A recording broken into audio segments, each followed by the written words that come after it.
दुनिया इस समय एक ऐसे गतिरोध से गुजर रही है जहां पर कई देश आमने सामने आकर के खड़े हो गए हैं। अंतर्राष्ट्रीय राजनीतिक संकट खड़ा होने लगा है और खास तौर से इस समय चर्चाओं में है अमेरिका, रशिया, इंडिया और चाइना। यहां पर जिस तरह का इस समय परिदृश्य दिखाई दे रहा है उसमें भारत को लेकर के चर्चाएं जोरदार हैं। चर्चाएं इस लिहाज से कि जो भारत है उसके रिलेशंस अमेरिका से भी बेहतर रहे हैं और रूस तो जो है कई दशकों से भारत का प्रिय मित्र रहा है।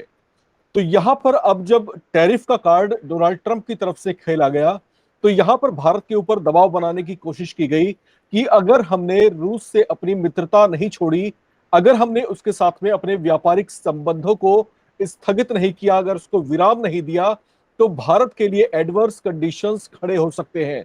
इस तरह की चेतावनियां, इस तरह की बातें जो हैं अमेरिकी प्रशासन की ओर से कही गई हैं। इन तमाम पहलुओं पर बारीकी से बात करने के लिए इस समय हमारे साथ मौजूद हैं इग्नू से इंटरनेशनल रिलेशंस के प्रोफेसर और इन्हीं मामलों के विशेषज्ञ प्रोफेसर सतीश कुमार साहब। सर, स्वागत है आपका। बातचीत की शुरुआत मैं बहुत संक्षिप्त एक छोटे से सवाल से लेना चाहूंगा आपसे। बहुत चर्चाएं हैं और जो हमारे दर्शक हैं वो भी बहुत क्यूरियस हैं ये जानने के लिए कि भारत जो कर रहा है वो सही कर रहा है कि नहीं, क्योंकि जो एक प्राइमरी क्वेश्चन जो यहाँ पर रेज होता है वो ये है कि अमेरिका भारत के लिए ज्यादा फायदेमंद है या फिर रूस भारत के लिए ज्यादा फायदेमंद है इस बदलते हुए परिदृश्य में। आपको क्या लगता है सर? देखिए, कोई भी अंतर्राष्ट्रीय राजनीति को जब हम समझने की बात करते हैं तो कोई भी देश अस्थायी मित्र और अस्थायी दुश्मन नहीं होता। ये बुनियादी सच है जो पढ़ाया जाता है और अंतर्राष्ट्रीय राजनीति में इसे पढ़ते समझते हैं। तो न तो रूस न तो अमेरिका, क्योंकि अमेरिकी राष्ट्रपति की जो नीति है, जो सोच है, अमेरिका प्रथम, उसको वो आगे बढ़ाने की कोशिश कर रहे हैं। उनको लग रहा है कि भारत का ट्रेड बहुत ही ज्यादा अमेरिका के हित में नहीं है और उस पर बहुत ज्यादा टैक्सेस भारत लगाता है, जिसके कारण से अमेरिकी सामान भारत के मार्केट में बिकने में दिक्कत होती है। तो उसके कारण से उन्होंने अपने राष्ट्र के हित में, तो हमारे प्रधानमंत्री ने बड़े ही सटीक शब्दों में ये बात रखी कि जैसे अमेरिका के लिए प्रथम, अमेरिका प्रथम उसकी सोच है, उसी तरह से भारत प्रथम हमारी सोच है। तो दोनों के बीच में कॉन्ट्रडिक्शंस आते हैं, विरोधाभास आते हैं, उनका हल निकाला जाता है बातचीत के द्वारा। तो हमारे लिए आज की तारीख में अगर हम ये कहें कि अमेरिका ज्यादा महत्वपूर्ण है या रूस ज्यादा महत्वपूर्ण है, ये बड़ा ही विवादास्पद विषय हो जाएगा। हमारे लिए अपना राष्ट्रीय हित महत्वपूर्ण है। अभी जो विवाद हुआ है अमेरिका से, इसके कारण से हम ये नहीं कह सकते हैं कि पिछले 3 दशकों से जिस तरह की रणनीति और संबंध हमारे बने हैं अमेरिका से, वो अचानक एक कारण से टूट जाएंगे। हाँ, विरोधाभास, गतिरोध जरूर पैदा हुआ है। उस गतिरोध को दूर करने की कोशिश भारत की तरफ से भी की जाएगी और अमेरिका की तरफ से भी होनी चाहिए। जी, एक सवाल यहाँ पर सर ये बनता है, थोड़ा सा मैं जानना चाहता हूँ और हमारे दर्शकों की तरफ से भी बहुत सारी क्वेरीज और बहुत सारे क्वेश्चन रेज हुए हैं। उन्हीं के बिहाफ पर एक सवाल है आपसे कि कहीं भारत का ये सुसाइडल अटेम्प्ट तो नहीं है कि रशिया के साथ में उसका जो झुकाव है, उसने अपने आप को रशिया के साथ में स्टेबल किया हुआ है कि हमारा मैत्रीपूर्ण संबंध है कई दशकों से और इसको हम आहत नहीं होने देंगे किसी भी सूरत में। बदलते हुए जो अंतर्राष्ट्रीय परिदृश्य है वो तो कुछ और बयां कर रहे हैं। अगर भारत ने अपने आप को फ्लेक्सिबल नहीं किया इस दौर में और रूस के साथ इसी तरह की मित्रता वो निभाता रहा, तो कहीं ये जो है भारत को बड़ा डेंट तो नहीं दे देगा? नहीं, हमें तो ऐसा नहीं दिखा। देखिए, पिछले रूस की भी सोच को अगर आप देखें तो 2 साल पहले और पिछले साल भी रूस ने पाकिस्तान के साथ संबंध स्थापित किए थे और बहुत सारे हथियार पाकिस्तान को उसमें बेचा था, जिसमें भारत ने भी आपत्ति की थी, क्योंकि वो हथियार भारत के पास भी है। तो अगर पाकिस्तान को दिया जाता है तो हो सकता है कि संघर्ष और युद्ध की स्थिति में बराबरी का बात आ जाए। लेकिन यहाँ पर यह महत्वपूर्ण है कि जियोपॉलिटिक्स कभी भी स्टैटिक नहीं होता। हम अमेरिका की तरफ पिछले 3 दशकों में निश्चित रूप से आगे बढ़े हैं। परिस्थितियां ऐसी बनी, क्वाड के मेंबर बने, क्वाड अमेरिका के द्वारा नेतृत्व किया जाता है। अमेरिका चाहता था कि क्वाड को एक मिलिट्री संगठन के रूप में तब्दील किया जाए। भारत ने इसका विरोध किया और कहा कि नहीं, हमें आपस में दुनिया में दुश्मनी पैदा नहीं करना है। हमें इसे आर्थिक व्यापार के रूप में इसे जी स्थापित करना है, हम उस तरीके से आगे बढ़ेंगे। तो कहने का अर्थ कि रूस को भी जहां जरूरत पड़ी तो अपने साधन को मजबूत करने के लिए भारत के इर्द गिर्द देशों में उसने अपने पैर फैलाए। उसी तरीके से भारत एक उभरती हुई शक्ति है। हमारे पास विशेषकर सैनिक संसाधन जो हम रूस से खरीदते आ रहे हैं, आज भी सबसे ज्यादा से जो भी हथियार है हम रूस से खरीदते हैं। रूस हमारा एक क्रेडेंशियल्स पावर है, जिसकी बात हमारे प्रधानमंत्री ने 2016 में कही थी रूस यात्रा के दौरान, कि किसी भी बच्चे से भी पूछ लीजिए, उन्होंने यही कहा था कि किसी भी भारत के बच्चे से पूछ लीजिए भारत और रूस के संबंध कैसे हैं। तमाम प्रतिकूल परिस्थितियों में जब शीत युद्ध का दौर था और अमेरिका सहित चीन और यूरोपीय देश भारत पर लगातार प्रतिबंध लगाने की बात करते थे, सिक्योरिटी काउंसिल के नियमों के तहत भारत को घेरने की कोशिश करते थे, तो उस समय एकमात्र देश था रूस, जो जिसे हम पूर्व सोवियत संघ कहते हैं, और उसने भारत का बचाव किया और भारत के साथ हमेशा खड़ा रहा। तो कहने का बिल्कुल जी भारत जी कहने का मतलब यह है कि भारत जो है कहीं ना कहीं एक लॉयल फ्रेंड तो जरूर है जी। एक जो है रूस के साथ जिस तरह की मित्रता वो निभा रहा है और उसको निभाना भी चाहिए। लेकिन यहाँ पर जो अंतर्राष्ट्रीय बिरादरी में जिस तरह का माहौल इस समय बनता हुआ देखा जा रहा है, हम नाटो की बात कर लें, हम यूरोपियन यूनियन की बात कर लें, तो ये तो जो है अमेरिका के पिछलग्गू है, एक तरह से अमेरिका की हाँ में हाँ मिलाने वाले देश हैं। और इस तरीके से जो है ये दोनों संगठन मिलकर के जो है कहीं ना कहीं अंतरराष्ट्रीय जो घटनाक्रम है उनको कहीं ना कहीं बहुत हद तक इन्फ्लुएंस भी करते हैं। अगर हम इसका कंपैरिजन रशिया से करते हैं तो रशिया के पीछे हमें जो है कुछ ही देश खड़े नजर आते हैं, जिनमें से भारत एक है, उनमें चीन है, नॉर्थ कोरिया है, कुछ और भी छोटे मोटे देश इसमें। तो इन दोनों के कंपैरिजन में जो है ज्यादा पलड़ा जो भारी लगता है वो लगता है अमेरिका का, क्योंकि उसके साथ में नाटो जैसे सदस्य देश हैं, उसके पास जो है यूरोपियन यूनियन भी है। तो अगर उस बिरादरी से हम किसी तरीके से बैर मोल ले लेते हैं तो क्या भारत के लिए किस हद तक ये नुकसानदायक हो सकता है? कौन कौन से ऐसे चीजें हैं जो भारत के एंटी जा सकती हैं? देखिए, भारत की विदेश नीति की शुरुआत और फंडामेंटल जो प्रिंसिपल्स है वो गुटनिरपेक्षता पर आधारित है। जब देश स्वतंत्र हुआ, भारत के पहले प्रधानमंत्री ने बड़ी सोच बूझ के साथ कहा कि ना मैं आपकी तरफ हूं ना मैं उधर का हूं। इसके कारण से अमेरिका ने कहा कि जो मेरे साथ नहीं है वो मेरा विरोधी है। तो इस तरीके से विश्व की जियोपॉलिटिक्स आगे बढ़ी, लेकिन भारत अपनी वजूद पर खड़ा रहा मतलब हम गुटनिरपेक्षता के पक्षधर रहे। आज फिर वो स्थिति उत्पन्न हुई है। गुटनिरपेक्षता भले ही एक संगठन के रूप में अप्रासंगिक हो गया हो, लेकिन भाव में आज भी वो जिंदा है और भारत की विदेश नीति उसी नक्शे कदम पर आगे बढ़ रही है कि हम न तो रूस के तरफ हैं न अमेरिका के तरफ है। कई बार आपने देखा होगा कि रशिया यूक्रेन के युद्ध के समय कई बार रेजोल्यूशन सिक्योरिटी काउंसिल में आए, कई बार भारत ने यूक्रेन का साथ दिया, कई बार भारत ने रूस का साथ दिया, कई बार भारत साइलेंट रहा। तो हम अपने हितों को सुरक्षित करना चाहते हैं। हम ये घोषित रूप से ये कह देना कि अमेरिका के पिछलग्गू हैं और या रूस के पीछे खड़े हैं, वो शायद भारत की नीति नहीं है।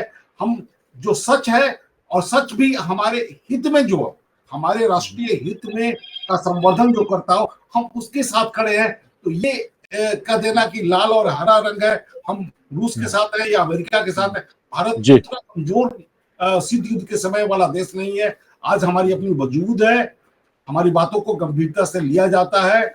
हम ग्लोबल साउथ का नेतृत्व कर रहे हैं, हम मिडिल पावर के अग्रदूत हैं। तो ऐसी स्थिति में कोई भी देश, चाहे अमेरिका हो या रूस, भारत के साथ बेहतर संबंध को बनाए रखने में ही उनकी भी हमें लगता है कि हित है।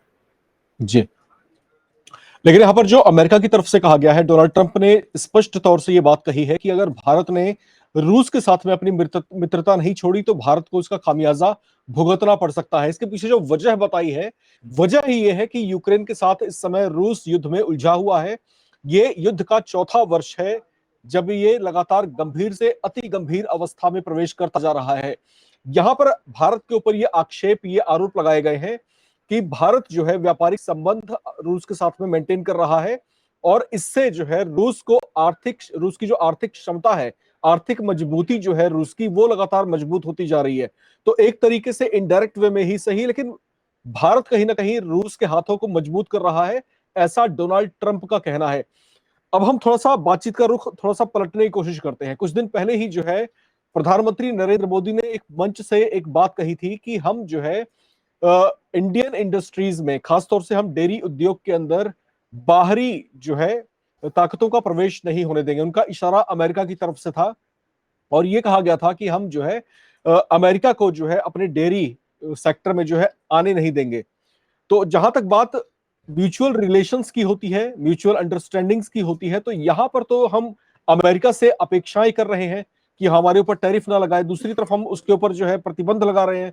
आखिर हिंदुस्तान चाहता क्या है आपके नजरिए में, जो है उसका जो क्लियर कट विजन क्या है सर, आपको क्या लगता है? अब देखिए, एक तो अमेरिकी राष्ट्रपति जो अभी वर्तमान नेतृत्व है, सभी दुनिया देख चुकी है कि किस तरह से mercurial unpredictable psycho analysis leadership का करना पड़ेगा। लेकिन ये भी सच है कि अमेरिका एक ऐसा देश है, सबसे बड़ी इकोनॉमी है, 23 ट्रिलियन इकोनॉमी के साथ सबसे नंबर 1 पर है। इस बात को कोई मतभेद नहीं है जी। लेकिन ये भी सच है कि डेमोग्राफिक पॉपुलेशन के आधार पर या इकोनॉमिक प्रोग्रेस के आधार पर ये जितने भी बड़े अर्थशास्त्री हैं वो इस बात की व्याख्या कर चुके हैं कि ये डिक्लाइनिंग इकोनॉमी है। आने वाले समय में अमेरिका नंबर 1 पर नहीं रहेगा। सर्वकालीन सर्वश्रेष्ठ कोई देश होता नहीं है, समय के साथ उसका डाउनफॉल होता है और अमेरिका का डाउनफॉल की शुरुआत पहले भी हो चुकी थी। आपको याद होगा कि 2012 में जो ओबामा थे, ओबामा ने इन्फ्लेशन आया था जी, अमेरिकी जनता को, अमेरिकी यूथ को संबोधित करते हुए उन्होंने कहा था कि आप लोग मेहनत करो, नहीं तो भारत और चीन आपकी इकोनॉमी को हड़प लेंगे और वो बहुत आगे निकल जाएंगे। तो कहीं ना कहीं वो डर था। भारत निश्चित रूप से अपनी आर्थिक व्यवस्था के तहत आत्मनिर्भर भारत की जो शुरुआत कोरोना के समय में की, हम जानते हैं कि सैनिक और कई ऐसे मुकाम हैं, ग्रीन एनर्जी की हम बात करते हैं, चाहे विंड एनर्जी हो, सोलर एनर्जी हो, पैनल बनाने की बात हो, हम चीजें बाहर से मंगवाते हैं, हमारे पास वो संसाधन नहीं है लेकिन क्षमता है। आपको याद होगा कि डेंग शाओपिंग जो चीन के लीडर थे, 1978 में जब माओ से तुंग के कल्चरल रेवोल्यूशन के बाद चाइना की स्थिति बहुत ही खराब थी, आर्थिक स्थिति भारत से किसी भी तरीके से वो बेहतर नहीं था, लेकिन 20 वर्षों में चीन ने अपने आत्मनिर्भर व्यवस्था के तहत इतनी बड़ी छलांग लगाई कि वो दुनिया की सबसे बड़ी शक्ति बन गया। तो भारत ने भी इसकी शुरुआत की है और भारत के शुरुआत के साथ लोकतांत्रिक व्यवस्था के तहत की है, जिसकी स्वीकार्यता पूरी दुनिया में है। अगर भारत कोई हथियार बनाता है, भारत कोई मेडिसिन बनाता है, तो उसका व्यापार पूरी दुनिया में बड़ी सहजता के साथ हो सकता है, जो चीन के साथ नहीं हो सकता है। चीन के 2013 में शुरू हुआ ओबीआर, 2013 से 25 तक अगर देखें, 12 सालों में ही दुनिया के तमाम देश चीन से नाखुश हैं। यहाँ तक कि पाकिस्तान की जनता, जहां पर उसका बहुत बड़ा प्रोजेक्ट चल रहा है, वहां की जनता भी वहां सांस्कृतिक या सामाजिक रूप से बड़ा ही असंतुष्ट है। लेकिन अमेरिका में भी यही स्थिति है। तो कहने का अर्थ कि भारत की जो रोड मैप है, भारत का जो प्रयास है, वो अपने आप को संबल बनाने के साथ साथ दुनिया को साथ में लेकर चलने का है। जी हो रही है।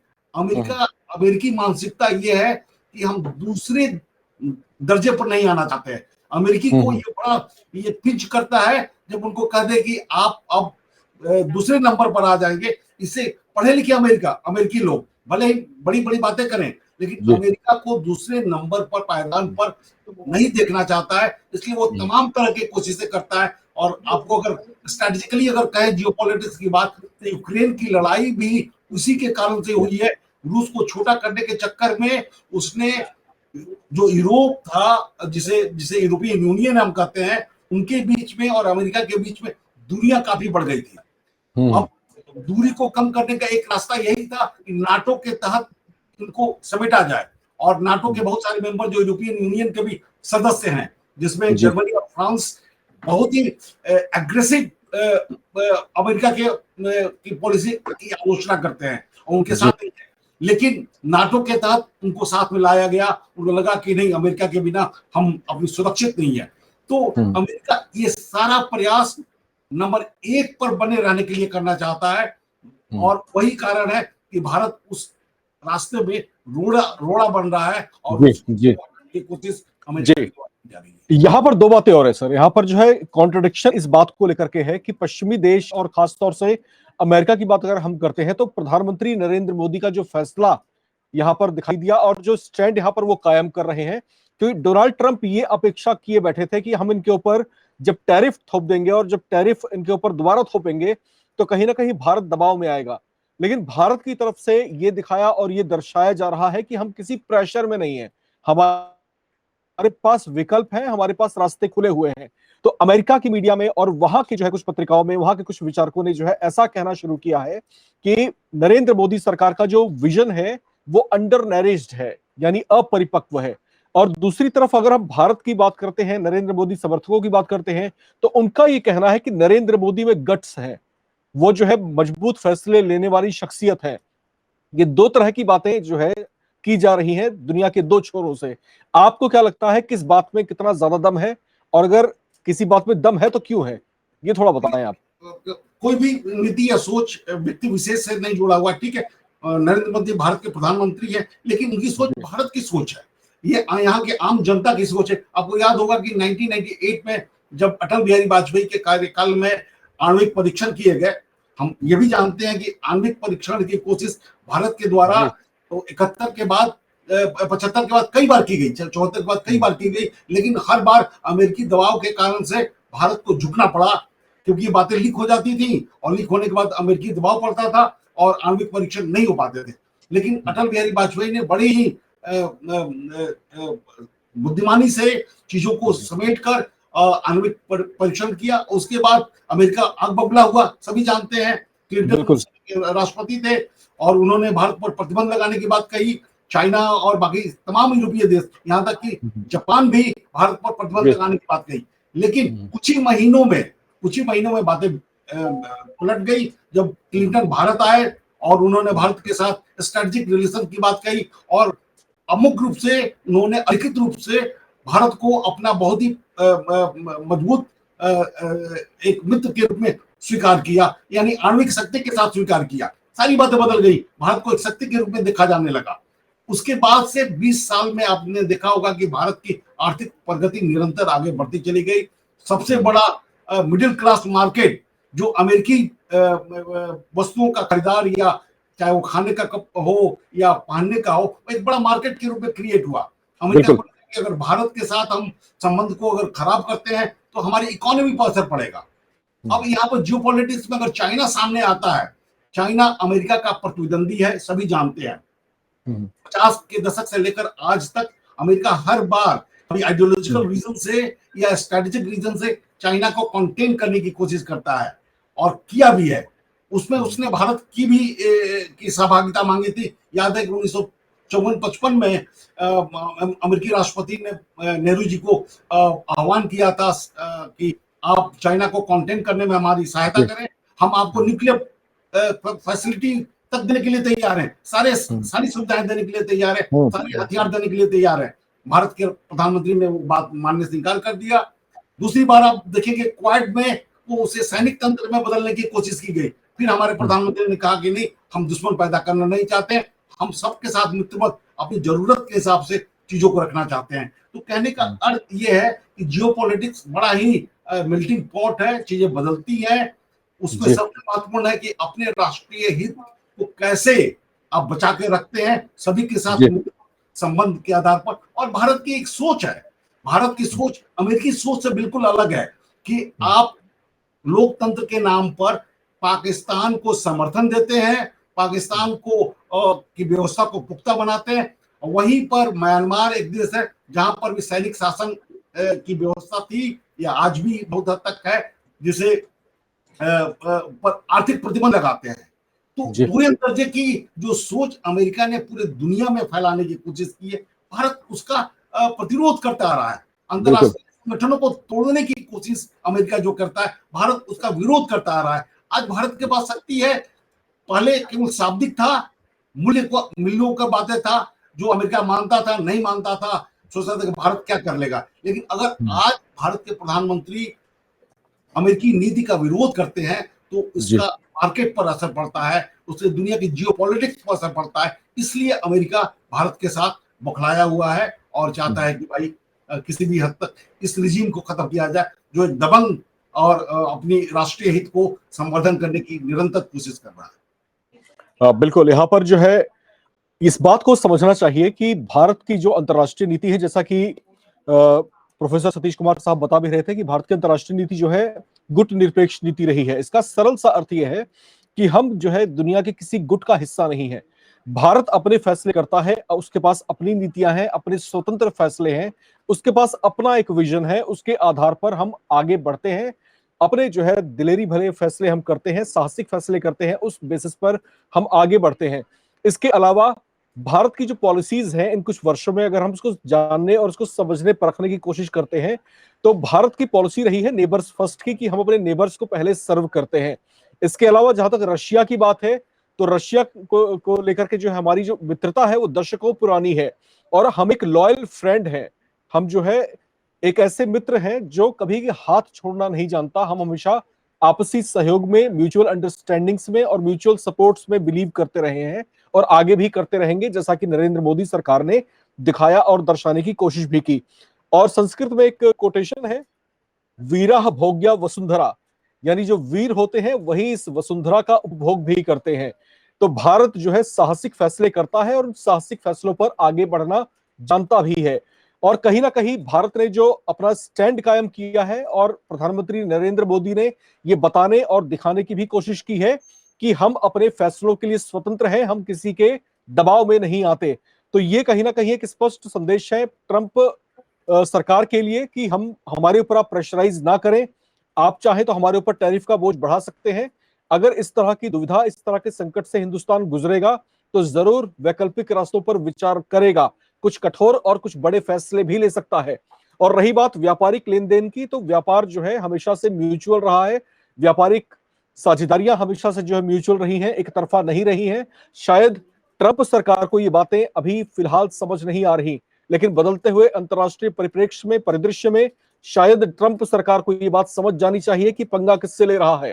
हिंदुस्तान है, बदलता हुआ हिंदुस्तान है और इसके तेवर भी जुदा हैं और पहले जैसा भारतीय नहीं है। तो यहां पर भारत जो है एक आर्थिक ताकत के तौर पर उभर रहा है और शायद साउथ एशियन रीजन में जो चाइना है, हिंदुस्तान की हम बात कर लें तो ये उभरती हुई शक्तियां हैं। और जैसा यहां पर प्रोफेसर सतीश साहब बता रहे थे कि शायद अमेरिका को इस बात का खौफ है, इस बात का डर है कि कहीं उसकी अर्थव्यवस्था आने वाले कुछ दशकों में पिछड़ ना जाए। तो यह भी एक भय उसके मन में बना हुआ है। भय एक और बात का है कि भारत, चीन और रूस मिलकर के कोई ट्राइलेटरल ना बना ले, यानी कोई त्रिगुट ना बना ले। इससे भी जो है अमेरिका के सामने एक बड़ा जो है एक बड़ी चुनौती खड़ी हो सकती है। आज की इस चर्चा में हमारे साथ जुड़े हुए थे प्रोफेसर सतीश साहब, इंटरनेशनल रिलेशंस के विशेषज्ञ हैं, इग्नू से आते हैं। सर, आप हमारे साथ जुड़े, आपका बहुत बहुत शुक्रिया।